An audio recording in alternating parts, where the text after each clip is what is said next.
अस्सलाम वालेकुम।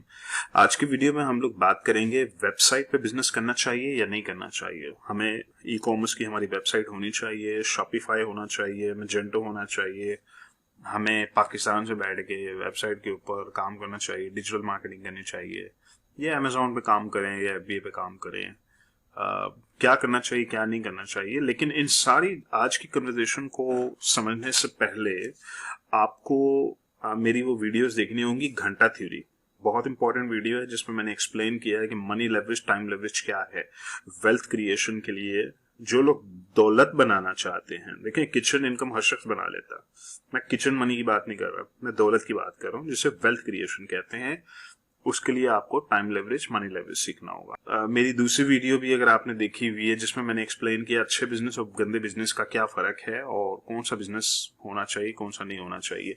अगर आपने वो सारी वीडियोस देखी हुई है तो मेरी बात आपको समझ आ जाएगी। देंगे कि वेबसाइट के ऊपर बिजनेस होना चाहिए या नहीं होना चाहिए। मैं ये नहीं कहता कि नहीं होना चाहिए, मैं कहता हूँ होना चाहिए। आप बिजनेस मॉडल समझ लें बस एक बार, आपकी मर्जी। उसके बाद आप डिसाइड करें आपको वेबसाइट पे बेचना, वेबसाइट पे बेचें। वेबसाइट पे आप बिल्कुल बिजनेस कर सकते हैं, वेबसाइट पे बिजनेस किया जाता है, लोग करते हैं। लेकिन सिर्फ एक चीज जहन में रख लें कि वेबसाइट्स जो हैं वो ट्रैफिक आपने गूगल से या फेसबुक से लानी होती है, तो आपको डिजिटल मार्केटिंग सीखनी पड़ती है।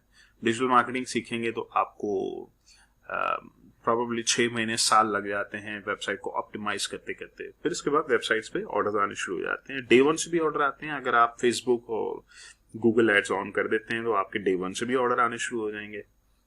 एंड ऑफ द डे आप 15% अमेजोन को दे रहे हैं। अगर आपने 15 या 20% का एक्सपेंस वेबसाइट के लिए डाल दिया कि ठीक है मेरा अगर वेबसाइट की मार्केटिंग के ऊपर 15-20% लग रहा है, okay fine, it's good enough. Point सारा ये है कि मार्केट कैपिटलाइजेशन को समझ लें आप इस वक्त के 100 ऑर्डर्स अगर आपके यूनाइटेड स्टेट्स में आ रहे हैं तो 57 तो अमेजोन के पास है इस वक्त, 7.5% ईबे के पास है, 3.5% वॉलमार्ट के पास है, गूगल के पास, फेसबुक के पास, मिलू के 10% की ट्रैफिक है इस वक्त।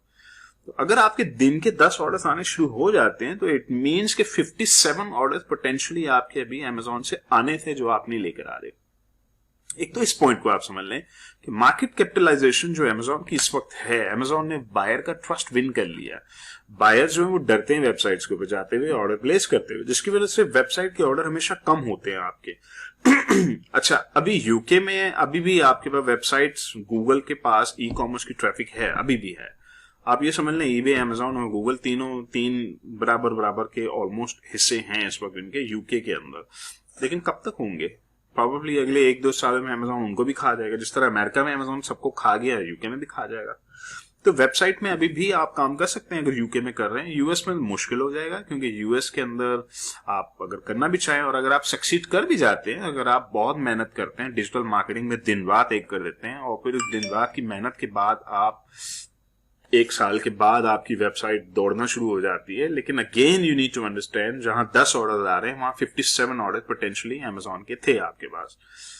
अच्छा, सेकंड पॉइंट आप ये समझ लें, वो लॉजिक जो लोग कहते हैं कि जी वेबसाइट को हमें अमेजोन से ट्रैफिक चोरी करके लानी चाहिए और अपनी वेबसाइट पे लानी चाहिए।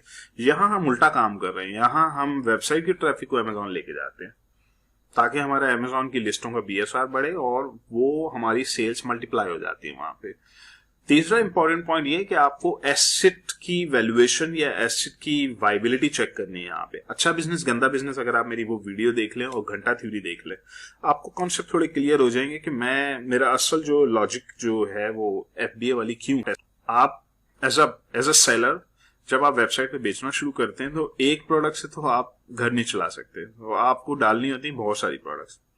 फिर आप आहिस्ता आहिस्ता प्रोडक्ट बढ़ाते रहते करते करते आप 100, 200, 300 प्रोडक्ट पे चले जाते हैं। जब आप 300 प्रोडक्ट लिस्ट करते हैं तो आपके पास 300 प्रोडक्ट की ऑप्टिमाइजेशन करनी होती है आपको। आप 300 प्रोडक्ट पे डिजिटल मार्केटिंग करते हैं, आप मेहनत करते हैं, आपके घंटे बिकने शुरू हो जाते हैं। आप 18 घंटे पर काम भी करते हैं, उसके बाद आप ऑक्युपाइड हो जाते हैं, आप बिजनेस के अंदर घुसते चले जाते हैं। उसके बाद आप सबको बताते हैं क्या बिजनेस है मेरा, क्या वेबसाइट है मेरी, मैं अपनी वेबसाइट से $1 लाख की सेल करता हूं। लेकिन उसके बदले में आप ये वाला पॉइंट नोट कर रहे कि आपके घंटे कितने बिक चुके हैं। आप 14 घंटे, 15 घंटे, 16 घंटे दिन के काम भी करते हैं। वेबसाइट को चलाना, 300 प्रोडक्ट को चलाने में बड़ी मेहनत होती है। Amazon FBA on the other hand automation ज्यादा है उसके अंदर। तो अब एक ही प्रोडक्ट आपकी $1 लाख अगर कर देती है महीने का, तो वो 300 प्रोडक्ट पे भारी है। 300 प्रोडक्ट से ज्यादा बेहतर है, क्योंकि वहां आपका घंटा 2 घंटा भी नहीं लग रहा। ऑटोमेशन में बिजनेस घूम रहा है वो सारा। तो फर्क है इन दोनों एसेट्स के साइज में, फर्क है उनकी वैल्यूएशन में, फर्क है। अगर आप फॉर एग्जांपल आप एम्पायर फ्लिपर पे चले जाएं, आप जाके कोई वेबसाइट वाला बिजनेस भी बिकने के लिए आते हैं, लेकिन उनकी हिस्ट्रियां उठा के देखें, 10-10 साल पुरानी वेबसाइटें होती हैं। वो 10 साल उनकी हिस्ट्री होती है उनके पास, तब के जाके वो मुंह फाड़ के 25 या 30 महीने का प्रॉफिट मांगते हैं।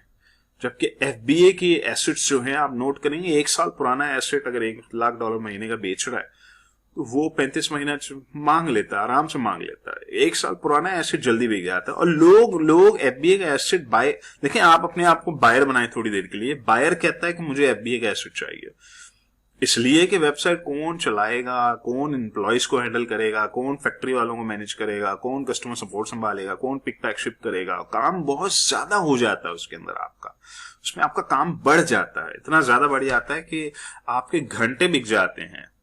तो नया बायर भी ये सोचता है कि अगर मैं आपकी वेबसाइट खरीद लूं तो सारा काम तो मुझे करना पड़ेगा एंड पे, 300 प्रोडक्ट भी संभालूंगा, डिजिटल मार्केटिंग भी संभालूंगा मैं, तो इससे अच्छा मैं कोई एफबीए वाला एसेट खरीद लेता हूं।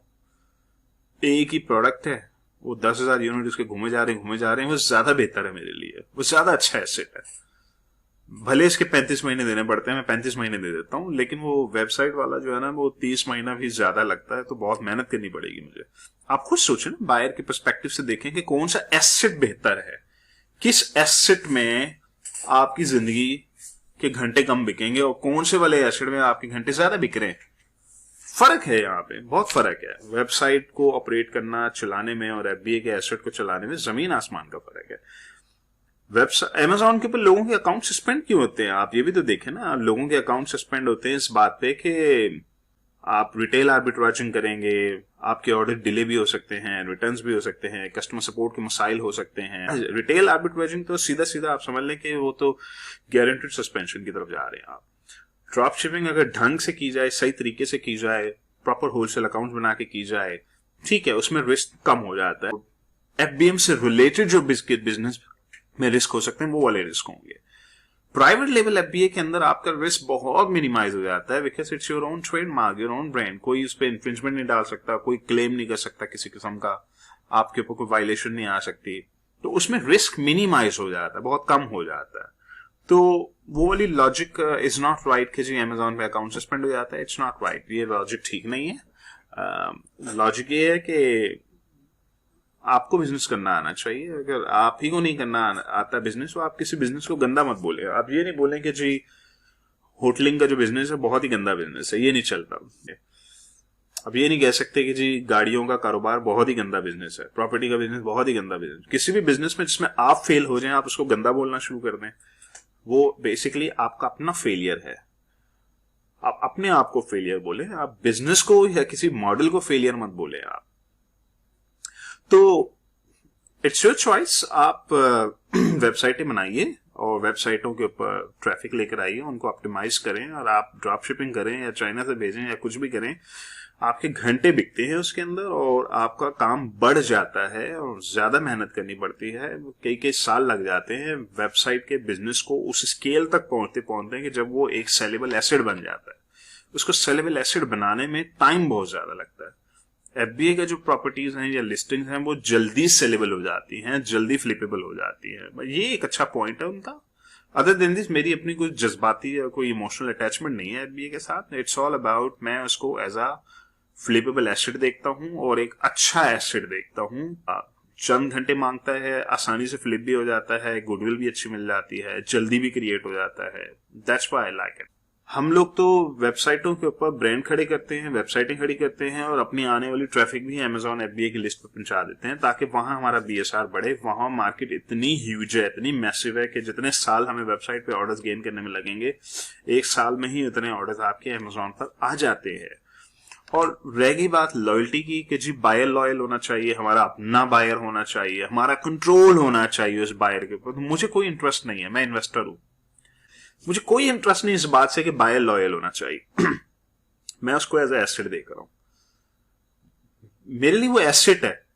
हाँ जी, कितना प्रॉफिट आ रहा है महीने का जी? $10,000 आ रहा है। ठीक है, $3.5 4 लाख डॉलर में ये ऐसे फ्लिप कर दो। अब मुझे कोई इंटरेस्ट नहीं है कि वो जेनी बड़ी लॉयल कस्टमर थी या माइकल बड़ा लॉयल कस्टमर था।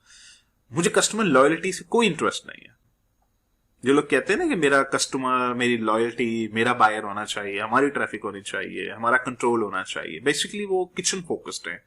उनका फोकस जो किचन इनकम की तरफ जा रहा है कि मैं मंथली किसी तरीके से Amazon या eBay से ट्रैफिक लूटूं और लाके अपनी वेबसाइट पे लाऊं और मंथली किचन बनाऊं। लेकिन आप सोच को थोड़ा बड़ा करें, आप उसको एज ए एसिड देखें। जब आप किसी बिजनेस को एज ए एसिड देखते हैं तो ऑटोमेटिकली आपके दिमाग से लॉयल्टी निकल जाती है। Who cares about loyalty? मैंने कौन सा इस बिजनेस को 7 नस्लों तक रखना है कि जी ये मेरी वेबसाइट है, 7 नस्लें खाएंगी इसमें से। No interest. वेबसाइट खड़ी की, Amazon के ऊपर ट्रैफिक भेजी, Amazon की लिस्ट को बड़ा किया, लिस्ट भेज दी, खत्म, फ्लिप कर दिया उसको। असल पैसा तो फ्लिपिंग के अंदर है। दौलत या वेल्थ तो आप वहां फ्लिपिंग से क्रिएट करेंगे। तो आप उस एंगल से देखें, आप एसेट के पर्सपेक्टिव से जब देखेंगे तो आपको समझ आएगी कि अच्छा ये तो यहाँ पे जो जो असल जो बिजनेस है वो बिजनेसेस बना बना के बेचना है, असल बिजनेस हमारा ये है। तो मुझे इससे कोई इंटरेस्ट ही नहीं होगा कि नेचुरली मेरा कोई इंटरेस्ट नहीं है कि बायर मेरा हो, मेरा कंट्रोल हो, मैं उसको ऑफरें भेजूं और दूसरी प्रोडक्ट बेचने की कोशिश करूं। आई एम नॉट इंटरेस्टेड, मुझे कोई इंटरेस्ट नहीं है उसमें। तो आप इन पर्सपेक्टिव से चीजों को देखें, सोचें, समझने की कोशिश करें।